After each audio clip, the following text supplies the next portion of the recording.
Hey YouTube, it's been a long time. The last time was just over 2 years ago. My dad had throat cancer and went through all the treatments, ups, downs, blood clots. He had to get a feeding tube in his stomach. He got the PET scan, and after all of that he seemed to be feeling a little bit better. That was very short-lived. Within a month of the PET scan, we found out that his cancer had metastasized into his lungs. And I'm not sure if they didn't tell me everything, because I thought I asked all the right questions. I thought I was very proactive as my dad's advocate. And yet, these last 2 months were one health battle after another once the chemo restarted.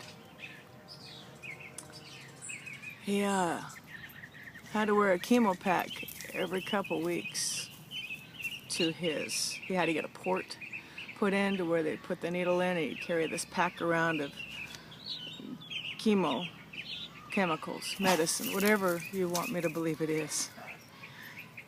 He had to carry that around and then still get other drips, other chemicals put in him 3 times a week, 4 times a week, 4 times a week.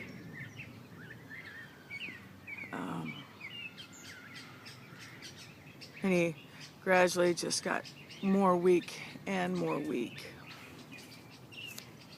But there was a point where he thought he was starting to feel much better, and this was just on October 5th, we had a physical therapist come out and give Dad basically a really good bill of health. Well, let me backtrack a little bit. On October 3rd, he was in the hospital for 3 days because he just kept throwing up and was really weak, just super, super weak. So he was in the hospital. And I thought during that time that if my dad were a dog, he had parvo. I had never smelt that kind of smell come from a human before. But no, all the tests came back fine at the hospital, and I stayed with them 24 hours. Everything came back fine. I asked the questions, and I never even got, well, it might just be the chemotherapy that's doing this to him. And then on Saturday, Friday, what day was that? October 4th. He started just freezing. The guy was cold. He was cold. He was just free. Could not get warm.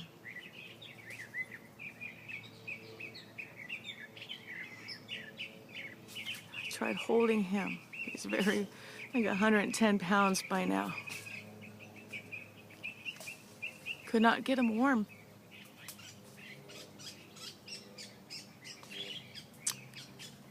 The therapist came over and said he looked great and that we were going to start therapy for him to teach him how to swallow again, because he hadn't been able to drink anything for some time. And Sunday morning around 7 o'clock, his body, he started shaking and shaking and shaking and shaking and shaking. And he was completely mentally there, but we don't know what was wrong with his body. And I fed him real quick in his stomach, because I thought maybe he was just, hungry or dehydrated or something. So I put some water in him, and he came to. He said, I don't know what that was. We don't know what it was. Don't know. He went through the day. On Sunday, I wheeled him out into the backyard and we watched the sunset. And because his bills were due, he went to the office and he wrote out his bills. Well, let me phrase this differently. He signed his checks and I wrote out his bills for him. He was a little weak, but better than he was. And then Monday morning came and same thing happened. He was shaking uncontrollably. So this time I called my aunt over. She's a nurse, and we called the paramedics, and they convinced him to go to the hospital. He didn't want to. They convinced him to go. He had a chest x-ray done on Friday, and his lungs were clear. On Monday, at the hospital, which was October 7th,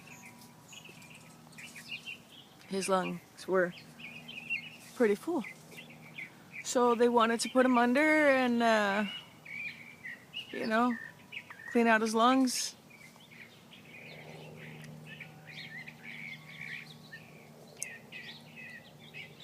At a little bit after 8 o'clock in the evening, we are all in ICU.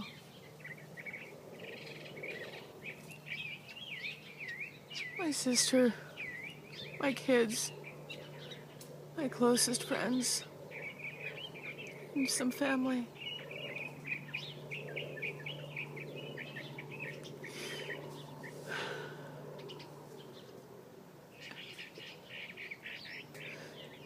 Daddy went to go be with my mom. I have dreaded doing this because I didn't want to cry.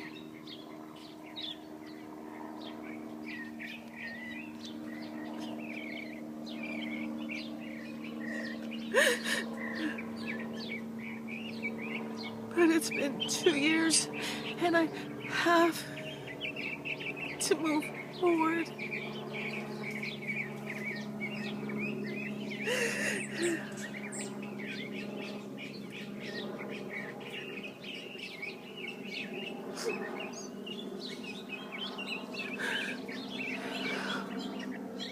He thought that he was going to make it through this.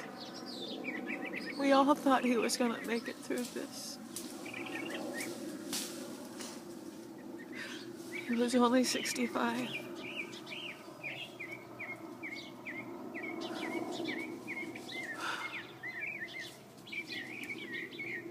He lived a very good life. He said he got to do so many things.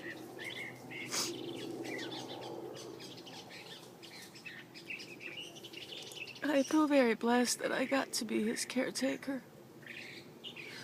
I got to be there for him.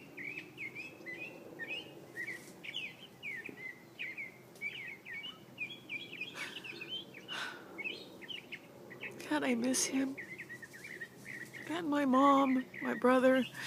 Oh, I miss them very much.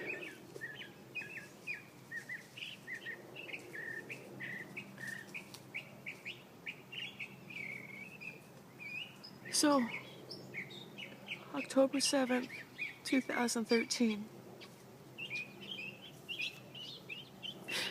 My dad's battle with the cancer is over. And my battle of trying to live again has begun.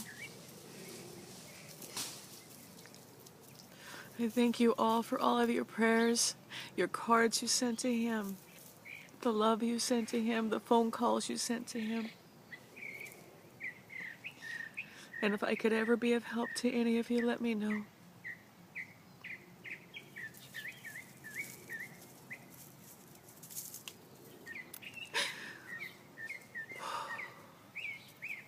I think there's a lot more I needed to say, and this might be a part 1, a part 2, or part 2, or part 3. I don't know.